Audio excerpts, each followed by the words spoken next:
नमस्कार मित्रांनो, मंथन चॅनल मध्ये आपलं स्वागत आहे। ज्ञानराधा मल्टीस्टेट कोऑपरेटिव्ह सोसायटी हे नाव घेतलं की अंगाला काटा, थरकाप आणि डोक्यात तिळा बसण्याची वेळ आली। विभिन्न चर्चा, विभिन्न प्रकारच्या लोकांचे प्रतिक्रिया, लोकांच्या मध्ये पसरलेला असंतोष आणि पोलीस प्रशासनाकडून मिळालेला जो प्रतिसाद, आज यामुळे सर्व मार्केट म्हणजे सर्व व्यापारपेठ बेचिराग झालेली। आज बाजारपेठा ज्या पद्धतीने फुलवायला पाहिजे होत्या, ज्या पद्धतीने याची व्यापकता वाढवायला पाहिजे होती, ज्या पद्धतीने यामध्ये आर्थिक संचय झाला पाहिजे होता, त्या पद्धतीच्या कोणत्याही घटना आज बाजारपेठेमध्ये दिसत नाही। प्रत्येक नागरिकाच्या चेहऱ्यावर 10 नागरिक गेले तर एखाद्याच्या चेहऱ्यावरचं नैराश्य पाहिलं ना की स्पष्ट जाणवतंय की याला मल्टीस्टेटनं लुटलेलं आहे, याला मल्टीस्टेटच्या प्रश्नांनी घेरलेलं आहे, याच्या डोक्यात फक्त मल्टीस्टेट हा विषय तयार आहे। या अशा दुविधा मनस्थितीमध्ये जेव्हा लोक वागायला लागतात ना, तर लोकांना रस्ते सापडत नाहीत, मार्ग कळत नाहीत आणि काय करावं आणि कशा पद्धतीने जगावं हेही कळत नाही। आणि कळणार तरी कसं? ज्या लोकांनी थेंबे थेंबे करून आपल्या आयुष्यभराची संचय केलेली संपदा किंवा धनसंपदा आज या डकैतांनी एका क्षणात उडवलेली। ज्या पद्धतीने या मॅनेजरचे आणि यांच्या संदर्भातले किस्से जर जेव्हा हे ग्राहक सांगायला लागतात, सॉरी ग्राहक नाही सभासद सांगायला लागतात ना, तेव्हा माणसाच्या अंगावर थरकाप उठतो की ही कोणती परिस्थिती। म्हणजे स्वतःच्या पैशाला जर स्वतःला घ्यायचं असेल तर ह्यांच्या परवानग्या घ्यावी लागतील, यांच्या मनमर्जीनुसार हे वागावं लागेल। या प्रकारच्या जर संकल्पना या मल्टीस्टेटनं बांधलेल्या असतील तर मग आपला पैसा सुरक्षित राहणार कसा? खरं मित्रांनो की मला 2-4 जण भेटले आणि माझी जेव्हा या संदर्भात चर्चा होऊ लागली ना, तर त्या चर्चेत मला असा आभास झाला की त्या गजानन घोडके, ते शिवाजी उमाटे किंवा अशा अनेक लोकांनी म्हणजे आपला उपजीविका जगण्यासाठी लोकांची घर उद्ध्वस्त केली। ज्या लोकांना या फक्त स्वतःच्या पगारासाठी लोकांच्या म्हणजे ते मराठीत मन आहे वादीसाठी हल्या मारणं, तोच प्रकार केला आणि 4 आण्याची कोंबडी 12 आण्याचा मसाला, अशाच पद्धतीची अवस्था आज मार्केटची झाली।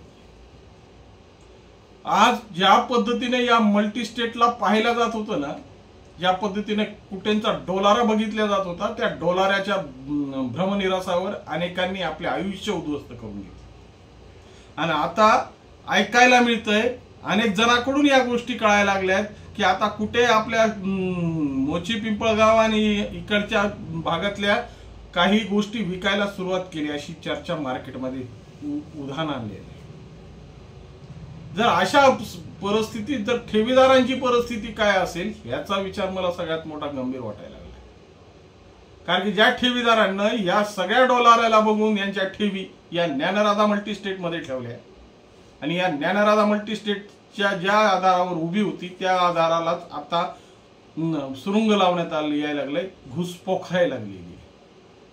मग यातील मुहेबल वस्तू हळूहळू त्या कंपनीतून पसार होत आहेत, ही जेव्हा बातमी लोकांच्या कानावर पसरली तर लोकांमध्ये आता भयभीतता झाली। त्याचंच एक उदाहरण म्हणजे वाळूज मध्ये त्या लोकांनी केलेल्या त्या कंपनीवर कब्जा।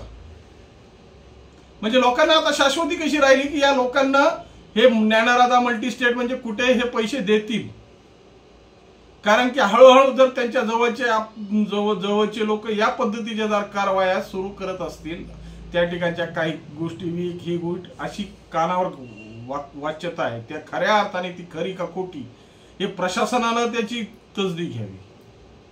पोलीस प्रशासनानं जोपर्यंत या गोष्टीची तसदी घेत नाही आणि ह्या सगळ्या गोष्टींना सीलबंद करत नाहीत ना, तोपर्यंत सर्वसामान्य ठेवीदाराच्या मनाला शांती भेटणार नाही। दुसरा मुद्दा राहिला की आज जितक्या ठेवीदारांना यांनी चेक दिलेत ना, तर ह्याच्यातला एकही चेक अनसफिशियंट बॅलन्स म्हणून बाउन्स झालेला नाही। हे सगळे चेक स्टॉप करण्यात आलेले आहेत आणि हे स्टॉप करणं म्हणजे त्या अकाउंटला पाहिजे ते बॅलन्स असणं आणि जेव्हा पोलिसांनी त्या या हेड ऑफिस मधले 2 कर्मचारी पकडण्यात आले आणि त्यांना ताब्यात घेऊन 2 दिवसाची जी रिमांड झाली ना, त्या रिमांडच्या आधारे जून महिन्यामध्ये यांनी 3 मोठे ट्रान्झॅक्शन केलेत. म्हणजे अशा पद्धतीच्या जर बातम्या जर सामाजिक परिस्थितीमध्ये पसरल्या लागल्यात आणि या परिस्थितीवरचा पडदा उठायला लागला ना, तर सर्वसामान्य माणूस चिंताग्रस्त नाही तर काय होणार.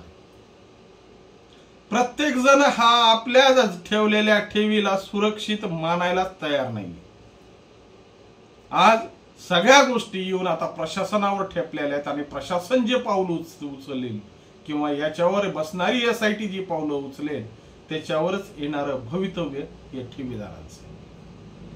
परंतु या सगळ्या गोष्टीमध्ये एकच गोष्ट वाटते की आज कुठे हे प्रकरण गोल गोल गोल गोल गोल गोल वर्तुळात त्याच ठिकाणी फिरतंय आणि याच्यातला सुगावा कशा पद्धतीने लागेल याच्याकडे काय मार्गक्रमण पुढचं दिसत नाही.